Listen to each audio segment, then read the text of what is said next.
భద్రాద్రి కొత్తగూడెం జిల్లా బూర్గంపాడు మండలం సారపాక అనేది మినీ బొంబాయితో పోల్చుకోవచ్చు. ఎందుకంటే ఇక్కడ అన్ని రాష్ట్రాల ప్రజలు జీవనోపాధి కోసం వచ్చి జీవిస్తున్నారు. అలాంటిది ఈ ప్రాంతంలో ఎన్నికలంటే ఆషామాషి కాదు. ఏ ఎన్నికైనా పోటాపోటీగా నడుస్తుంటాయి. ప్రస్తుతం స్థానిక ఎన్నికల జోరు నడుస్తున్న క్రమంలో సర్పంచుల ప్రచారాలు ప్రత్యర్థులపై విమర్శల వర్షం కురిపిస్తూ గెలుపు బాట పట్టేలా ప్రచారం నడిపిస్తున్నారు. అందులో భాగంగానే ఈ రోజు TDP, CPI, CPM, TNTUC, Congress అనుబంధ సంఘాలు కలిసి కాంగ్రెస్ పార్టీ అభ్యర్థి కిషోర్ నాయక్ ని గెలిపించాలని, కిషోర్ నాయక్ గెలిస్తేనే సారపాక అభివృద్ధి చెందుతుందని, దోచుకొని తింటున్న వారికి ఓటు వేస్తే సారపాక అభివృద్ధి కాదని విలేకరుల సమావేశంలో మాట్లాడిన టీఎన్టీయూసీ రాష్ట్ర నాయకులు పోటు రంగారావు, టీడీపీ నాయకులు సర్వనాశనం చేసి గ్రామాభివృద్ధికి అడ్డుగా నిలిచినటువంటి సంఘటనలు పోకూడదుగా ఉన్నాయి. ఈ పంచాయతీలో నిధుల దుర్వినియోగం, అనేక అభియోగాలను కూడా ఎదుర్కొనేటటువంటి సంఘటనలు కూడా ఈ పంచాయతీలో చోటు చేసుకొని ఉన్నాయి. ఇప్పుడు కొంతమంది ఆ కేసులను ఎదుర్కొంటా మరి కోర్టులో తీర్పులు కూడా మరి వాళ్ళకి కన్విక్షన్ అయినటువంటి సందర్భాలు కూడా మనం చూస్తూ ఉన్నాం. ఈ పంచాయతీని మంచి అభివృద్ధి పదాలను నడిపించాలంటే సరైనటువంటి మరి క్యారెక్టర్ కలిగినటువంటి అభ్యర్థులు అవసరం ఇక్కడ. అందువల్ల అన్ని రకాలుగా ఆలోచించేసి ఈ పంచాయతీ అభివృద్ధిలో ఇంతకుముందు జరిగినట్టుగా కాకుండా గెలిచినటువంటి అభ్యర్థులు ఈ పంచాయతీలో అనేక రకమైన అవకతవకలకి పాల్పడిన సంఘటనలు కూడా మనం చూసాం.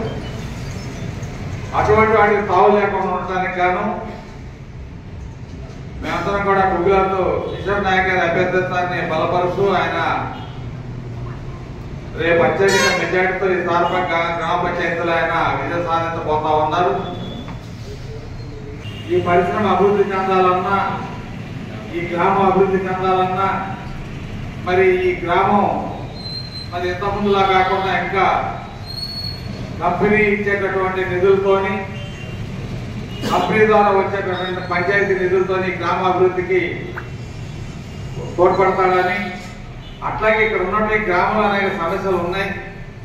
మిగిలిన సమస్యలు అన్నీ కూడా మరి ఈ సర్పంచ్ ద్వారా ఈ గ్రామంలో మళ్ళా వచ్చే ఎన్నికలు వచ్చేసరికల్లా ఏ సమస్యను కూడా లేకుండా చేసి మరి మళ్ళా అవసరమైతే ఒక విషయం ఏంటంటే 24 లక్షల రూపాయల జీపీఎల్ చెక్కు తీసుకొని వాళ్ళందరూ వాళ్ళు డ్రా చేసుకొని పంచాయతీ ప్రెసిడెంట్గా ఉండి శిక్ష పడ్డ మళ్ళీ హైకోర్టుకు పోయి ఒక ఫేక్ కాగితం తీసుకొచ్చి పూర్తిలో ఎగిరిపోకుండా ప్రయత్నం చేసిన అతనికి బుద్ధి చెప్పాలని బుద్ధి చెప్పి మన అభ్యర్థి.